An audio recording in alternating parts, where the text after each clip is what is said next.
आज जो कौ परिस्थिति बाध्य कला कांग्रेस दल छाड़ा बर्तमान निर्वाचन आज तो प्रथम पर्याय भोट ग्रहण चलती इस्तफा देखु गणमाध्यम पाखरे एक अछपा ना जे दलर अवस्था बर्तमान कौन कौटिना कौटी दलर ऑर्गेनाइजेशनल दुर्बलता दुर्बल नेतृत्व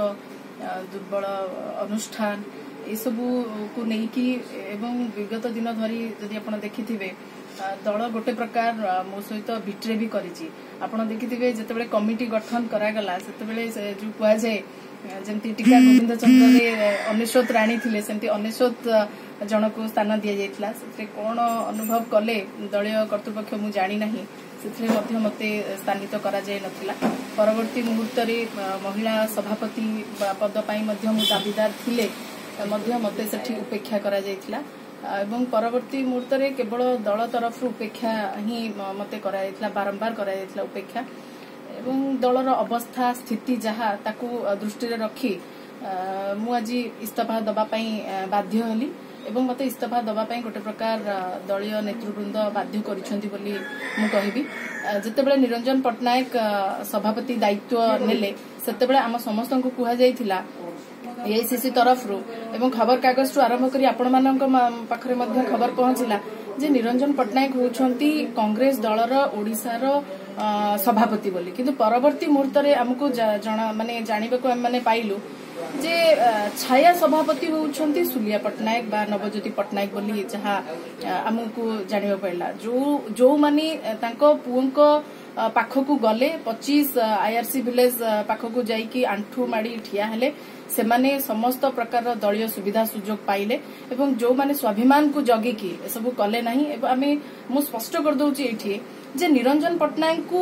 दलर सभापति करा जायतिला तांको पुओ को नुहे तणकर तांको पुओ पाखकू जाईकरी आंठू माड़ी की रिक्वेस्ट करिवार कोनोसी आवश्यकता नाही बोली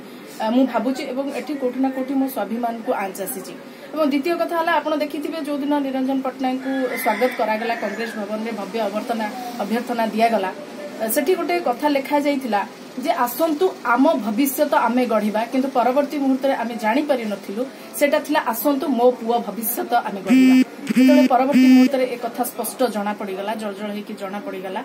सेति पई कोठी ना कोठी मन भितर क्षोभ थिला आ दल छाड़ीबा को बाध्य होली आ गोटे पटे आपण देखिथिबे टिकेट बंटन रे जो अनियमितता हेइची सेति पई समस्त केवल दलर सभापति को दायी करूछंती किंतु आपण देखिथिबे समस्त दृष्टि आढ़ुआलू आराम रे खसी जाइछंती नरसिंह मिश्र दलीय टिकेट बंटन रे विरोधी दल नेता एवं दलर सभापति उभय जाई सीस रे बसिछंती पीस रे बसिछंती एवं दलीय जहा टिकेट बंटन करा जाइछि ए दुई जनक गोचर रे ही हेछि आज्ञा दल रे कोनोसी लोक माने योग्य प्रार्थी नथिले केवल निरंजन पटनायक तांको पुओ ही योग्य एवं नरसिंह मिश्र एवं तांको पुओ योग्य तांको भणजा योग्य एवं तांको घरे जे काम करूथिले सी मध्य कंटाबाजी टिकेट पाइबे दलीय टिकेट पाइबे ये को आधार बेसिस रे टिकेट दिया जाइछि एटा सबुठो बड़ प्रश्न तेणुकरी जेतिकी परिमाण रे दायी निरंजन पटनायक दलर सभापति हिसाब रे जेतिकी दायी मु कहबी नरसिंह मिश्र मध्य सेतिकी परिमाण रे दायी निज माने पुत्र मोहरे समस्त अंध होइकी केवल पुओ मान को टिकेट दिया गला एवं आम समस्त को जणई दिया गला जे एठी कांग्रेस दल रे लोकतंत्र ना रे राजतंत्र चलीची एवं आम मान समस्त को आखिरे आंगुठी गेंजी की जणा गला राजतंत्रटा को एटा होची लोकतंत्र किंतु लोक देखुछंती जानुछंती वास्तविक कांग्रेस रे लोकतंत्र अछि ना राजतंत्र अछि।